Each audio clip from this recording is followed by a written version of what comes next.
நம்பிக்கை மாத்திரம் இருந்தால் போதாது, நம்பிக்கை நிறைவடைவதற்கு பொறுமை மிக மிக அவசியமாக இருக்கிறது. கிறிஸ்துவ வாழ்க்கையில் எந்த அளவுக்கு நம்பிக்கை ரொம்ப முக்கியமோ அதே அளவுக்கு பொறுமையும் முக்கியம். நம்பிக்கையும் பொறுமையும் ட்வின் பிரதர்ஸ்னு சொல்லுவாங்க, இரட்டை சகோதரர்கள். அப்படின்னு என்னென்னா ஒன்று இல்லாமல் ஒன்று கிடையாது.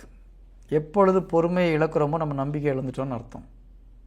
எப்பொழுதெல்லாம் நாம் பொறுமையை இழக்கிறோமோ அப்பொழுது நாம் நம்பிக்கையை இழந்து விட்டோம். ஃபெய்த் என்ன சொல்லுது? இப்போ நடக்கும்னு சொல்லுது. நம்பிக்கை என்ன சொல்லுது? இப்போது இன்னைக்கு நடக்கலனாலும் நான் நம்புவேன்னு சொல்லுது. அப்போ ரெண்டும் தேவைப்படுது. இப்போ இயேசு கிறிஸ்து சில காரியங்களை நமக்கு ஏற்கனவே பரலோகத்தில் செஞ்சு முடிச்சிட்டார். எல்லா காரியமும் செஞ்சு முடிச்சிட்டார். ஒரு சிலது இன்ஸ்டண்ட்டாக நடக்குது, ஒரு சிலது டிலே ஆகுது. உதாரணமாக ஒரு சில நோய்க்கு நம்ம ஜெபிக்கும் பொழுது ஆன் த ஸ்பாட்டில் குணமடைகிறது. சில நேரத்தில் கொஞ்சம் டிலே ஆகுது. அப்போ மனசில் என்ன வருது? இது நடக்குமோ நடக்காதா தெரியல. ஒரு கடன் பிரச்சனைக்கு ஜெபிக்கிறோம், ஒரு மாதம் ஜெபிக்கிறோம், கடன் பிரச்சனை வெளியில் போன மாதிரி தெரியல. ஆட்டோமேட்டிக்காக நமக்கு ஒரு சில சந்தேகங்கள் வருது. இது போகுமா போகாதா? இங்கே தான் நமக்கு பொறுமை மிக மிக மிக அவசியமாக இருக்கிறது. இப்போ நிறைய பேர் கேட்டோன்னா பொறுமை இருக்கானா? இருக்குன்னு சொல்லுவாங்க.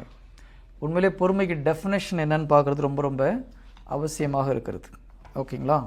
பொறுமைக்கு டெஃபினேஷன் சொல்கிறேன், தயவுசெய்து எழுதிக்கோங்க. நம்ம பைபிள்லேருந்து ஒரு சில எக்ஸாம்பிள் எடுத்து பார்க்கலாம். 1 சாமுவேல் 13வது அதிகாரம் 8வது இறை வார்த்தை. இதில் சாமுவேல் என்ன பண்ணுறாரு?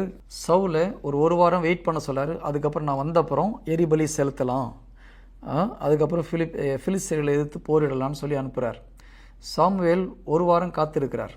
பார்த்தீங்கன்னா 13:8 சாமுவேல் குறிப்பிட்டபடி 7 நாள் காத்திருந்தார். ஆனால் சாமுவேல் கில்காருக்கு வரவில்லை. ஆகவே மக்கள் அவரை விட்டு சிதறத் தொடங்கினர். நல்லா கவனிச்சுக்கோங்க.